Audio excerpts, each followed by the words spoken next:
Le groupe Atepa a procédé le vendredi 24 mai 2019 à la présentation de la nouvelle route de l'acier et de l'aluminium, un projet d'industrialisation de l'Afrique de l'Ouest qui repose sur la transformation du minerai de fer et de la bauxite pour un coût de 3 milliards de dollars dans sa première phase.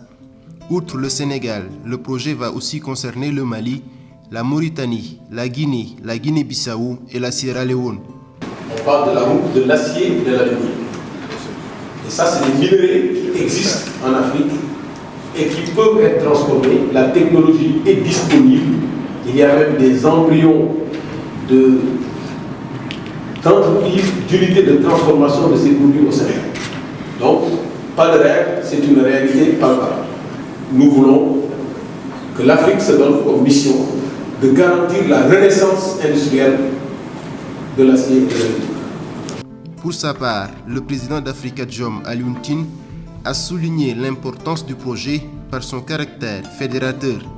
Avec ce projet, c'est un projet innovateur, parce que quand même audacieux, il a osé le courage, réformateur, anticipateur et intégrateur. Et je voudrais venir sur ça. Parce que ce projet, il fait lien, il fait communauté. Communauté, effectivement, des États qui ont les ressources. C'est extrêmement important, cette communauté. Communauté des États qui vont être ensemble pour transformer et profiter, bien entendu, de ces ressources. Dans sa première phase, le projet prévoit l'installation de ports énergétiques, notamment à Potou, dans la région de Louga, à Bouba, en Guinée-Bissau, et à Pepel, en Sierra Leone, pour plus de fluidité dans le transport de ces ressources dans la sous-région. Cependant, la question de la disponibilité des ressources et les modalités de la réussite du projet figurent parmi les préoccupations soulevées par Mansour Kama et le député Cheikh Oumar Sy.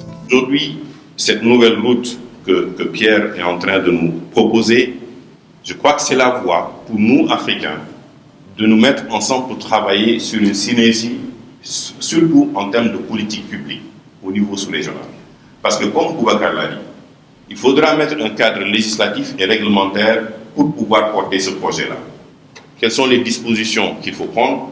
Il y aura énormément d'enjeux sur le foncier, il y aura énormément d'enjeux sur les populations impactées, comment les sensibiliser et les former. Expliquant le contexte et le sens du projet, Pierre Atepa Goudiaby a rassuré quant à la faisabilité de celui-ci. Dans un rayon de 960 km de Dakar, il y a 27 milliards, plus de 27 milliards de tonnes de minerais de fer.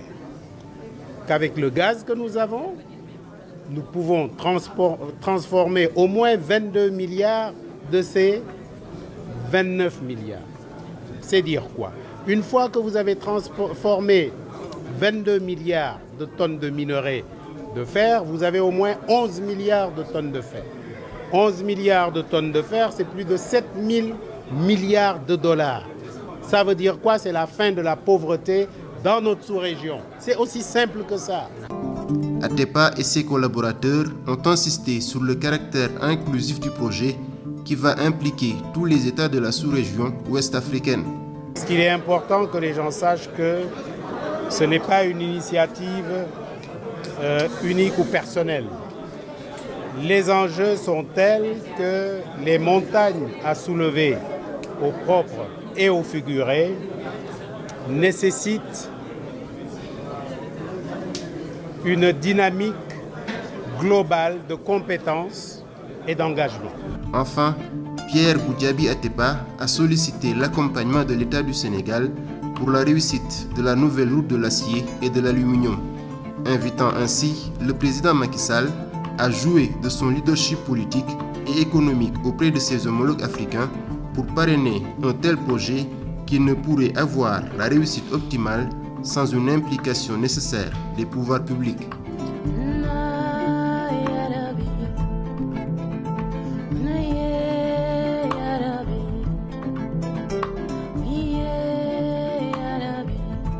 Sunaya fama fama